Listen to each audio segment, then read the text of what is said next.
नमस्कार मित्रांनो, big boss मराठीच्या घरामध्ये आज जुनी राखी सावंत, बिग बॉसच्या घरातली जुनी राखी सावंत पाहायला मिळाली.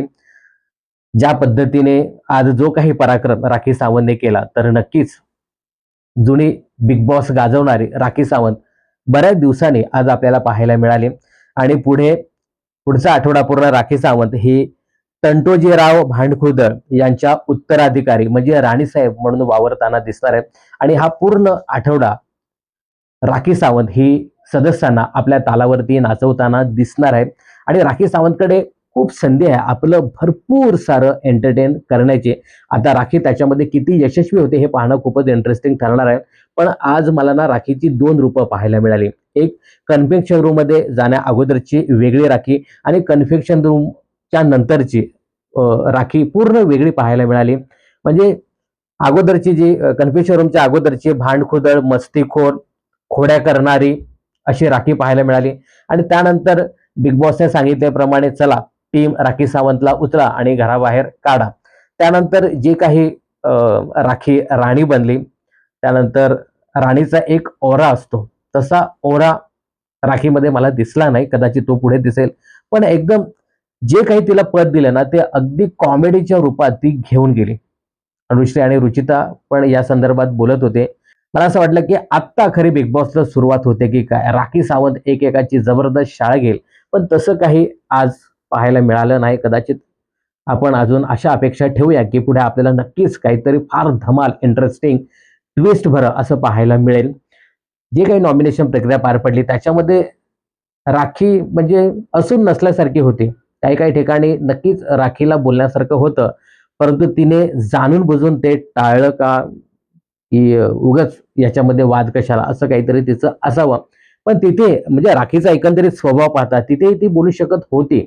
त्यानंतर काही कामं तिने राणी म्हणून पुरुषांना दिली, स्त्रियांना मात्र झोपून ठेवलं. म्हणजे स्टार्टिंग पासूनच तिने सुरुवात करायला हवी होती. पण तसं तिने केलं नाही. सगळं कॉमेडीच्या रूपात ती घेऊन गेली. आणि नंतर मग हे सगळं तिला भारी पडायला नको, एवढंच माझं सांगणं आहे. तर मित्रांनो, तंटोजीराव भांडखुर्दळ यांच्या उत्तराधिकारी म्हणून राखी सावंत आपल्याला पुढे पूर्ण आठवडा बिग बॉसच्या घरामध्ये पाहायला मिळणार आहे. त्यानंतर नॉमिनेशन प्रक्रिया आज पार पडली. बऱ्याच लोकांचे खरे चेहरे पुन्हा एकदा प्रेक्षकांच्या समोर आले आहेत. पण इथे आहे ना, पर्सनल ग्रजेस जास्त दिसत होते. म्हणजे जे काही निकष बिग बॉसने दिले होते, मग बिग बॉसच्या घरामध्ये सदस्याचं अस्तित्व नाही किंवा झोप कुमार असे काही जे निकष दिले होते ना, तर ते निकष राहिले बाजूला आणि लोक पर्सनल ग्रजेस काढताना दिसत होते. त्यानंतर याच नॉमिनेशन प्रक्रियामध्ये विशाल कोटियाने अगदी शाहरुख खानच्या पोजमध्ये आपलं प्रेम व्यक्त केलेलं आहे. या सगळ्यावरती आज आपण बोलूया. नमस्कार, मी राज दुसरा, तुम्ही पाहत आहात द फिल्मी गप्पा. तर मित्रांनो, एपिसोडच्या सुरुवातीलाच इकडे मस्तपैकी गाणं वगैरे झालं आणि त्यानंतर खऱ्या अर्थाने बिग बॉसला सुरुवात झाली असं सांगायला हरकत नाही. इकडे किचन मध्ये सगळे लोक येतात आणि तिथून आजच्या भागाला सुरुवात होते. इथे दीपाली बघते की काही प्लेट्स आणि किंवा मग तो पॅन, तवा ते तसेच ठेवलेले आहेत. रात्रीचं जे कोणी खाल्लेलं आहे ते धुतलेलं नाही, तसंच ठेवलेलं आहे. तर इकडे दीपाली की कोणतरी प्रभूला विचारते की प्रभू, ही प्लेट तुझी आहे का? बहुतेक कोण राखी विचारते, ही प्लेट तुझी आहे का? तेव्हा प्रभू सांगतो की नाही, हे माझं नाही. त्यानंतर रोशन इथे सांगताना दिसतो की प्रभू, तू ऑमलेट बनवलेलं होतस. हा जो पॅन आहे किंवा तो तवा आहे हा तुझाच आहे. प्रभू द्विधा मनस्थितीत होता की नेमकी मी काय सांगू, हो सांगू नाही सांगू. रोशन ठणकावून सांगतो की प्रभू, मला माहिती आहे की ही प्लेट तुझीच आहे. त्यानंतर दीपाली लगेच त्याची बाजू घेते आणि सांगते, जर प्रभूची ही प्लेट असेल तर प्रभूची ती प्लेट किंवा डिश, तो पॅन मी धुवून टाकतो. मला याच्यावरती एक सांगायचं आहे की हे लोक आहेत ना, तुम्ही दोन भांडी सुद्धा धुवून टाकू शकत नाही का? ठीक आहे, काम करायला बाकी लोक आहेत, तुम्ही दुटीच वाटून दिलेत. पण आपण खाल्लेलं जे ताट आहे ते बेसिनच्या इथे जे नळ आहे ते ऑन करायचा कॉक, आणि तेवढं एक भांड सुद्धा तुम्हाला धुता येत नाही का? आणि हे लोक रात्री अपरात्री कधी पण जेवायला सुटतात, म्हणजे कळत नाही. कोण रात्री 2-2:30 वाजता उठून चहा पिते काय आणि ती भांडी सुद्धा तशीच ठेवून देते.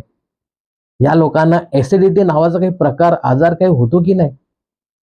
कधी उठायचं, ऑमलेट बनवायचं, खायचं, कधी उठायचं, रात्री 2 वाजता, 2:30 वाजता, पहाटे 3 वाजता उठून हे लोक चहा पितात. म्हणजे कमाल आहे. ठीक आहे. त्यानंतर राखी सावंत इथे सचिन कुमावत यांना सांगताना दिसते, की "अरे 2 भांडी तुम्ही धुवून टाका ना. एवढं काय त्याच्यामध्ये आळस? मी एवढे सीझन केलेत. मला अशी लोकं आजपर्यंत दिसली नाहीत. सगळी कामचोर लोकं इथे बिग बॉसच्या घरामध्ये भरलेत." अशी राखी सचिनला सांगताना दिसते. सचिन इथे सांगताना दिसतो, की जे लोकं करतात, ज्यांची ही भांडी आहेत ना, त्यांना तुम्ही सांगा. आम्ही ते दुट्या करतोच. तुम्ही प्रत्येक वेळी 5-5 मिनिटाने खाल आणि आणून ठेवाल आणि धुवा. आम्ही दिवसभर हेच करायचं का? सचिनचा हा मुद्दा बरोबर होता. कोणी येतंय, खातंय, प्लेट आणून ठेवतंय आणि बिग बॉसच्या घरामध्ये सर्रास ही लोकं चरत बसतात. बिग बॉसने सगळं ढीगभर आणून ठेवलेलं असतं. खात सुटायचं आणि तसंच. म्हणजे फळं खातात ना, त्या फळाचे तुकडे, पाण्याचे ग्लास, डिश कुठे कोणी कसंही टाकत सुटतं. अजिबात त्यांना शिस्त नाही. त्यानंतर राखी सगळे जेवण रात्रीचं अख्खाच्या अख्खा तो कुकर भरलेला भात. अरे जेवढं तुम्हाला योग्य असेल, जेवढं पोटात जाईल तेवढंच तुम्ही बनवा ना. ते दाखवते. त्यानंतर आपल्याला याच्यात दाखवलेलं काय मला माहीत नाही. फ्रीज सुद्धा उघडून दाखवते. फ्रिजमध्ये सुद्धा असंच काही जेवण पडलेलं होतं.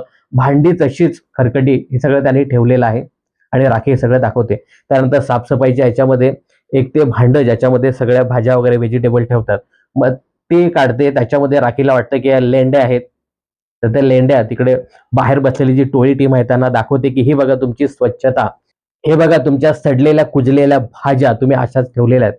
राखी सगळ्यांना दाखवते. कोणी मान्य करायला तयार नाही. मग राखी जो गोल सोफा होता त्याच्यावरती ते सगळं टाकते आणि बघा या लेंड्या आहेत, लेंड्या उंदराच्या. या तुम्ही तशाच ठेवल्या होत्या. मग बाकीचे लोकं सांगतात, कुठे आहेत उंदराच्या लेंड्या?" कोणतरी रोशन की कोण सांगतोय, की "या उंदराच्या लेंड्या नाही, हे या पपईच्या बिया आहेत." पण राखी इथे गरम झालेली असते. इथे बहुतेक रोशन आणि सचिन हे लोकं सांगतात, की "आहे की सगळं चांगलं आहे की. सगळं व्यवस्थित आहे." त्यांना ते दिसत नव्हतं. रुचितामध्येच काहीतरी तिला कुठली हुक्की सुटते, भांडण उकरून काढते. राखी गेल्यानंतर त्याच बिया सगळ्या उचलून आणि मग त्या राखीच्या बेडवरती टाकते. खरं तर रुचिताला पण आहे ना, शांत झालेला मुद्दा उकरून काढायची गरज नाही. पण रुचिताचा आज एक मानावं लागेल. राखीला तोडीस तोड ती देताना दिसत होती. म्हणजे ईंट का जवाब पत्थर से अशा पद्धतीने रुचिता देखील राखीला नडली. रुचिता जशी त्या बेडवरती राखीच्या सगळं काय आणून टाकते बिया किंवा मग ते थोडीशी घाण. तन्वीमध्ये लगेच सती सावित्री जागी होते. राखी तू जाऊ नको. तू हे करू नकोस. तिकडे रुचितालाही जाऊन सांगते, की हे तुम्ही योग्य केलं नाही. तू अशा प्रकारे करू नये. इकडे राखीला सांगते, की बघ तिने केलं तसंच आपण करायला पाहिजे असं नाही. मग आपल्यात आणि त्याच्यात फरक काय? राखी सांगते, "तू मला शिकवते. मी एवढे बिग बॉस खेळून आले. तू आता मला शिकवणार काय करायचं ते? म्हणून मी ग्रुपमध्ये राहत नाही. म्हणून मी इंडिव्हिज्युअल खेळते. मला हे कंट्रोल करायला बघतात." राखीचं तेव्हा मला बरं वाटलं, की खरी राखी सावंत ही नाहीये. राखी सावंत आजपर्यंत कुठल्याही ग्रुपमध्ये खेळत नाही. यावेळेस असं मला दिसतंय, की राखी सावंत ग्रुपमध्ये खेळते आणि राखीने बरोबर सांगितलं, की मी ग्रुपमध्ये का खेळत नाही, अशी लोकं मला कंट्रोल करण्याचा प्रयत्न करतात आणि माझा वैयक्तिक गेम मला खेळू देत नाही. इकडे तन्वीला थोडंसं दिसायचं होतं आणि त्यानंतर लोकं अशी बोलू नयेत, की हे लोकं राखी हे जे काही करते, हे चुकीचं आहे. तर त्याच्या विरुद्ध आवाज उठवत नाही. म्हणून उगाचच रोकायचं काम, बोलायचं काम मुद्दाम तन्वी करताना दिसत होती. आता हे तन्वी एका बाजूने किल्ला लढवते. मग दीपाली ताई सय्यद या कुठे मागे राहतील? दीपालीने सुद्धा आपली एक बाजू काढली आणि सांगताना दिसते, की "मी सुद्धा जेवण बनवणार नाही. तुम्ही असं केलंय, मी सुद्धा असंच करेन." मग अनुश्री, "अगं पर्सनल नका काढू. पर्सनल का काढताय तुम्ही? बनवा ना जेवण. ते राखीचं वेगळं, आपलं वेगळं." मग पर्सनल मुद्द्यावरती तन्वी आली. पर्सनल जर तुम्ही बोलता ना, मग तुम्ही पर्सनल भांडी का ठेवली वेगळी? तुमची भांडी का ठेवली वेगळी? त्यानंतर मग सचिन भाऊ इथे चिडतात, की तुमचं भांडण कशावर आहे आणि तुम्ही भांड्यावरती आलात. भांड्याच्या मुद्द्यामध्ये मी पण आहे. जी भांडे घासायची जी दुटी आहे ती सचिन भाऊची आहे. त्यामुळे सचिन भाऊ देखील इथे गरम झाला. इकडे तन्वी बोलत होती ना, की "तू आता हे करू नको. तू तिच्याकडे जाऊ नको किंवा तू बेडवरती काही टाकू नको." दीपाली सांगते, की "जा टाक, टाक बिंदास तू टाक. बघतो आम्ही. काय ते बघतो आम्ही. तू टाक बिंदास." त्यानंतर मग मागे हटायचा, असा दीपालीचा स्वभाव आहे. शेवटी राखी राखी आहे. अख्खा घरातील कचरा घाण गोळा केली आणि रुचिताच्या बेडवरती नेऊन मस्तपैकी पसरवली. हे सगळं राखी जेव्हा करत होती ना, तेव्हा बिग बॉसच्या घरातील सगळे सदस्य हे हादरले. बापरे, हे काहीतरी भयंकर होतंय. तेव्हा अनुश्रीला कळतं की माझ्या बेडशीटवरती थोडासा कचरा पडलाय. मग ती जाते, राखी तुला अक्कल आहे का, अक्कल? माझ्या बेडशीटवरती तू टाकलेस. राखी बोलते की नाही, मी अर्धाच अर्धाच बेड मी टाकलाय. पण त्यानंतर मग रुचिता येते, माझ्या पातळीवर तू मला आणू नकोस. मी जर माझी पातळी सोडली ना, तर बघ काय करेल.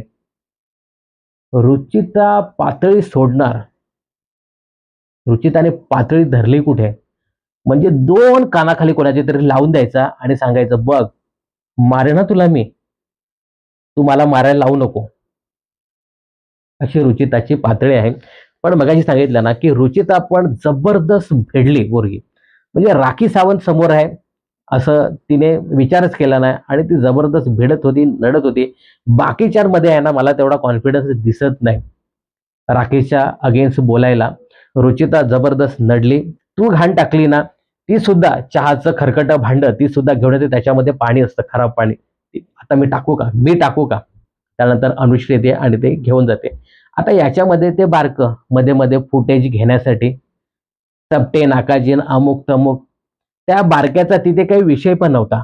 पण काय शेवटी आपल्याला दिसायचं आहे. भावने सांगितलं की 2-3 मुद्दे असे सांगा तुम्ही की तुम्ही त्याच्यामध्ये दिसला, तुम्ही काय केलं. आता बारक्याला सांगायला मोकळं की मी रुचिताच्या भांडणामध्ये काहीतरी केलं, मी तिला चपटे नाकाचे बोलले आणि ते केसावर काहीतरी शब्द त्याने वापरला, तर मी हे बोलले. रुचिता इथे बोलते की मी तुला अजिबात फुटेजच देणार नाही. तरी ती देत होती आणि काय सांगत होती, ए शेंगदाण्या, ए रताळ्या, या चण्या, ए हरभऱ्या आणि बरंच काय इथे ती बोलत होती. म्हणजे बारक्याने इथे आपली पोळी भाजून घेतली आणि एकंदरीत त्यांनी या आठवड्याचं जे काही होतं त्याचं 5-10 मिनिटाचं तो कार्यक्रम त्याने इथे केलेला आहे. बारक्याला रुचिता बोलते, त्यानंतर पाठीमागची लोकही म्हणजे टाटा टीमची लोक आता त्याची बाजू घ्यायला लागली. त्यानंतर मग रुचिता, मी सुद्धा माझ्या विशालला घेऊन येते. म्हणजे एखाद्या पोराला मारलं नाही का, आणि मग ते थांबा मी आता माझ्या आईला घेऊन येते. तसं मग त्या आईला घ्यायला जातं. तसं रुचिता, थांबा मी माझ्या विशालला घेऊन येते. पण विशालला माहिती आहे की इथे राखीचा मुद्दा आहे, त्यामुळे आपल्याला त्याच्यामध्ये जास्त पडून चालणार नाही. आणि जिथे राखीचा मुद्दा असेल ना, तेव्हा विशाल अजिबात तिथे जास्त बोलताना दिसत नाही आणि त्याने तिथे तसंच केलं. रुचिता बोलते, मी माझ्या पातळीवर येऊ का, मी माझ्या पातळीवरती येऊ का? त्यावेळी राखी ही तिची पुन्हा एकदा पातळी सोडते आणि थेट डायनिंग टेबलवरती ती चालताना दिसते. मग बाकीचे लोक सांगतात की अगं बाई, तू जेवणाचा टेबल आहे, जेवणाचा टेबल आहे, एवढी तरी अक्कल ठेव. त्यानंतर मग राखी सावंत उचलते. हा मुद्दा थोडासा इथे शांत होतो. त्यानंतर राकेश इथे सचिनला सांगताना दिसतोय की जेव्हा माझे अनुश्रीने कपडे फेकून दिले होते, तेव्हा तुम्ही बोललात नाही. आता राखीने जेव्हा ही सगळी घाण टाकली, तेव्हा तुम्हाला ते लगेच दिसलं. आता इथं सचिन काहीतरी बोलणार होता, तेव्हाच ती राखी येते किचनच्या आजूबाजूला आणि सचिनला असं ढकलण्याचा प्रयत्न करते आणि सचिन भाऊ आणि त्यांचं ढकलाढकली अशी सुरू होते. त्याच्यामध्ये दीपाली सय्यद ही सचिन भाऊंवरती ओरडते की काय तुम्हाला दिसत नाही का, तुम्ही असं करता का? मला असं वाटतं ना की दीपालीचे मुद्दे आहेत ना, आता भरकटत चालले. सचिन भाऊवरती ती विनाकारण ओरडत होती इथे. राखी इथे थू थू थू थुकताय असं म्हणून सचिन भाऊला सांगून असं असं ढकलत होती.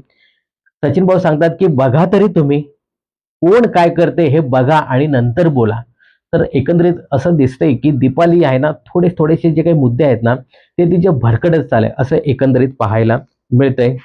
त्यानंतर इथे राकेश हा प्राजक्ताशी बोलताना दिसतोय की जे झालं ते झालं, ठीक आहे, आता तू तुझा इंडिव्हिज्युअल गेम खेळ. अशीच जर तू एकटी बसत राहिली तर तू वीक पडशील आणि तुला लोक नॉमिनेट करतील. पण मला असं वाटतं ना की ज्या पद्धतीने बहुतेक करणला राकेशने नॉमिनेट केलं आणि तो कुठेतरी राग प्राजक्ताने राकेशवरती ठेवलाय आणि जास्त ती बोलताना दिसत नव्हती. राकेश खूप समजवण्याचा प्रयत्न करत होता तिला आणि थेट नॉमिनेशन मध्ये प्राजक्तालाच इकडे नॉमिनेट केलं राकेशने. म्हणजे काय ट्विस्ट आहे बिग बॉसच्या घरामध्ये. इकडे राकेश आणि प्राजक्ता अत्यंत महत्त्वाच्या विषयावर बोलत होते, की म्हणजे राकेश समजावत होता, की आता तू तुझ्या गेममध्ये ये. अशी एकटी बसू नकोस. नाहीतर तुला हे लोकं एकटी बघितल्यावर बरंच काही होऊ शकतं, असं काहीतरी समजावताना दिसत होता. आता इकडे ही जी काही टोळी टीम आहे, ती राकेशबद्दल बोलताना दिसते, की राकेश आता तिला सांगत असेल, की आमच्या टीममध्ये ये तू, असं कर, तसं कर. म्हणजे जबरदस्त एनालिसिस इकडे पाहायला मिळतंय. त्यानंतर अनुश्रीचं एक वेगळं स्वरूप बिग बॉसच्या घरामध्ये नेहमीच आपल्याला पाहायला मिळते. आता हा तिचा मास्टर माइंड गेम आहे, की पलटू आहे ते, की दोन्ही दगडावर पाय देते, काय कळत नाही. म्हणजे आपली प्रतिमा साफसुथरी ठेवण्याचा ती नेहमीच प्रयत्न करत असते आणि डबल ढोलकीचा गेम तिचा बिग बॉसच्या घरामध्ये नेहमीच पाहायला मिळतोय. आज नॉमिनेशन प्रक्रिया आहे आणि नॉमिनेशन प्रक्रियापासून सेफ होण्यासाठी प्रत्येकजण प्रयत्न करत असतो. पण अनुष्काचा एक वेगळाच बिग बॉस घरामध्ये पाहायला मिळालाय आणि तो पुढेही मिळेल आपल्याला. हे अनुष्का तन्वीला सांगताना दिसते, की कॅप्टन्सीसाठी नाही, पण मी जनरली असं तुम्हाला सांगताना दिसते, की मला आहे ना आता टोळी खटकायला लागली आहे. मला टोळीचे काही मुद्दे आवडत नाही आणि टोळी टीम आता चुकीच्या ट्रॅकवरती चालली आणि जे काही सध्या सुरू आहे ते मला अजिबात आवडत नाही. तुम्हाला एक खाजगी सांगू का? म्हणजे गुप्तहेर म्हणून मी तुम्हाला सांगते, की टोळी टीम तुम्हाला आता टार्गेट करणार आहे. हे तुम्ही लक्षात ठेवावं. मी हे तुम्हाला का सांगते? कारण तुम्ही मला टार्गेट करू नये. मला म्हणजे अनुष्यला तुम्हाला टार्गेट करू नये म्हणून हे तुम्हाला मी सांगते. तन्वी हे लक्षात असावं. आता नॉमिनेशन प्रक्रिया येणार आहे. त्यामुळे ही बाजू सेफ केली, की ही लोकं तुम्हाला टार्गेट करणार आहेत. त्याच्यामध्ये मी नाही. ही टोळी टीमची 3 लोकच तुम्हाला टार्गेट करणार आहेत. आणि तुम्ही लक्षात ठेवा, की मी तुम्हाला टार्गेट करणार नाही आणि तुम्ही देखील मला टार्गेट करायचं नाही. म्हणजे तिने ही जी काही नॉमिनेशन प्रक्रिया आहे ती सेफ केली आणि तिने एवढं सांगितलं, की माझं टार्गेट असणार आहे ते फक्त आणि फक्त प्राजक्ता. बाकी मी कुठल्याही सदस्याला टार्गेट करणार नाही. म्हणजे नॉमिनेशन प्रक्रिया तिने सेफ केली. प्राजक्ता व्यतिरिक्त मला कोणी नॉमिनेट करणार नाही. हे एकंदरीत तिने इथे पाहिलं. त्यानंतर दीपाली इथे रुचिताला समजावताना दिसली, की तुझे जे काही एक्सप्रेशन आहेत ना, ते तू चेंज कर. त्याच्यामुळे तू खराब दिसतेस आणि मग त्यांचं जे काही आईचा मुद्दा असेल किंवा मग गुरुकुलाचा मुद्दा असेल, हे लोकं सॉल्व्ह करताना इथे दिसतायत. तर यानंतर आपण आता महत्त्वाच्या मुद्द्याकडे येऊया. तो मुद्दा म्हणजे राखीला कन्फेक्शन रूममध्ये बिग बॉस बोलवतात आणि हे घर स्वच्छ ठेवायला पाहिजे, परंतु स्वच्छता आता राहत नाही. आता बरंच बिग बॉसच्या घरामध्ये होणार आहे. मला हे सगळं आवडलेलं नाही, असं ठणकावून बिग बॉस राखीला सांगताना दिसतायत. तुम्ही सीनियर आहात, तरी असं बिग बॉसच्या घरामध्ये तुम्ही का करताय? आणि आत्ता मला खूप राग आलेला आहे. मला माझी आता सटकलेली आहे आणि माझी सटकली म्हणजे मी कोणालाही बिग बॉसच्या घराबाहेर काढू शकतो आणि तुम्हाला देखील मी बिग बॉसच्या घराबाहेर काढत आहे. चला टीम राखीला बिग बॉसच्या घराबाहेर काढा. असं सांगितल्यानंतर एकंदरीत राखीच्या चेहऱ्यावर ते दिसत होतं, की ती काही घाबरलेली नाहीये. बिग बॉस असंच काहीतरी करत असतील. मात्र हे जे घरातले सदस्य होते ना, ते मात्र चांगलेच घाबरले, की काय नेमकं आता होतंय? राखीला खरंच बिग बॉसच्या घराबाहेर काढलं जातंय का? आणि त्यानंतर राखीला एका वेगळ्याच खोलीमध्ये ठेवलं जातं आणि राखीसाठी एक खुर्ची येते आणि त्या खुर्चीवरती राखीला बसायचं आहे. घरात अशांतता पसरलेली आहे. त्यासाठी म्हणून तंटोजीराव भांडखुदळराव यांचे उत्तराधिकारी म्हणून राखीला राणी बनवतात आणि राखी आता राणी होणार आहे आणि बाकी सगळे सदस्य आहे हे प्रजा होणार आहे आणि राखीकडे आता काही अधिकार दिले जातील, ज्याचा राखी भरपूर छळ करताना दिसणार आहे. तसा छळ तिने आता हा जो काही एपिसोड होता त्याच्यामध्ये पाहायला मिळाला नाही. बाकी फक्त घरातील पुरुष मंडळींना थोडंसं झाडायला सांगितलं आणि बाकी सगळ्या महिला आनंदी उत्सव साजरा करताना दिसत होत्या. तर राखीकडे आहे ना खूप संधी आहे आपलं एंटरटेन करण्याची. राखीने व्यवस्थित थोडंसं गेम खेळायला पाहिजे आणि कशी महाराणी असते ते दाखवायला पाहिजे. राखीने खरंच चांगला गेम खेळायला पाहिजे. त्यानंतर मित्रांनो नॉमिनेशन प्रक्रिया इथे येते. ज्यांचं अस्तित्व बिग बॉसच्या घरामध्ये नाही किंवा मग जे झोपू कुमार आहेत अशा लोकांना नॉमिनेट करायचं आहे. परंतु याच्यामध्ये पुन्हा एकदा पर्सनल ग्रजेस आपल्याला पाहायला मिळाली. ज्यांचं अस्तित्व नाही ना असे सदस्य नॉमिनेशन पासून म्हणजे जे काही आता नॉमिनेट झाले, ती लोकं थोडीशी दूरच राहिलीत. असे काही सदस्य आहेत त्यांचा मी उल्लेख करणारच आहेत. बाकी सगळे पर्सनल ग्रजेस काढताना दिसत होते. इथे पहिल्यांदा अनुश्रीला बोलवलं जातं आणि अनुश्री पहिलं नाव घेणार होती प्राजक्ताचे आणि प्राजक्ताचंच नाव तिने इथे घेतलं. करणशिवाय प्राजक्ता अधुरी आहे. त्यांचं एक छान कम्फर्ट झोन होतं. मला असं वाटलं होतं की प्राजक्ता काय म्हणू आपण, करण गेल्यानंतर थोडीशी चांगली खेळेल, काहीतरी प्लॅनिंग करेल, परंतु ती तिच्याकडे अजिबात प्लॅनिंग नाही आणि त्या झोनमधनं म्हणजे करण गेलाय आणि त्याच्यातनं ती अजूनही बाहेर आलेली नाही. तिच्याकडे कुठलीही रणनीती नाही. त्याला अनुश्रीने नॉमिनेट केलं. त्यानंतर ती दुसरं नाव घेते ते म्हणजे सचिन भाऊ यांचं, की सचिन भाऊ हे झोपू कुमार आहे. त्यांच्याकडे अजिबात रणनीती नाही आणि बिग बॉसच्या घरामध्ये त्यांचं कुठलंही योगदान नाही असं म्हणून नॉमिनेट केलं जातं. आता सचिन भाऊ इथे खूप छान मुद्दा मांडतात, की अनुश्री तूच होतीस ना, की जेव्हा आम्ही 3 लोकं बिग बॉसच्या घराबाहेर जाणार होतो, तेव्हा तू सांगत होतीस, की तुम्ही सेफ होऊन बिग बॉसच्या घरामध्ये पुन्हा याल. तेव्हा नक्कीच माझा खेळ तुम्हाला दिसला असेल ना. अनुश्रीने तेव्हा खूप छान वाक्य म्हटलं, की तेव्हा ती 3 लोकं होते आणि त्याच्यापैकी जे 2 सदस्य होते ना, त्यांचा गेम तुमच्यापेक्षा वीक होता. म्हणून मी तसंच सांगितलं. तर सचिन भाऊ तेव्हा शांत झाले. तर अनुश्रीने प्राजक्ता आणि सचिन यांना नॉमिनेट केलं. त्यानंतर दीपाली यांची काही मी तुम्हाला मगाशी सांगितलं ना, की दीपाली थोडीशी भरकटत चालली. आता जे काही तिने मुद्दे काढले, जे काही निकष वापरले ना, ते थोडेसे मला पटले नाही तिचे. दीपालीने पहिल्यांदा रुचिताला बोलावलं आणि रुचिताचा आवाज हा एक वेगळ्या पट्टीचा आहे. तिचा गेम दिसत नाही. बिग बॉसच्या घरामध्ये विशालसाठीच ती खेळते. तिचा वैयक्तिक असा गेम नाही. विशाल सोडला तर तिचा गेम शून्य. म्हणजे जे भाऊच्या धक्क्यावरती जे काही सांगितलं, तेच इथे सांगितलं तिने. तिने काही वेगळं सांगितलं नाही. सचिन भाऊबद्दल ती बोलताना दिसत होती, की सचिन भाऊ हे 6 आठवडे बिग बॉसच्या घरामध्ये आहेत. त्यांचा असा वैयक्तिक गेम नाही. लोकं जिकडे जातील तिकडे ते जातात. लोकं बाथरूमला गेली तर तेही बाथरूमला जातात. ते आले बाथरूममधून की तेही बाथरूमला येतात. बाथरूममध्येच बसतात. अजिबात गेमचा विचार ते करत नाही.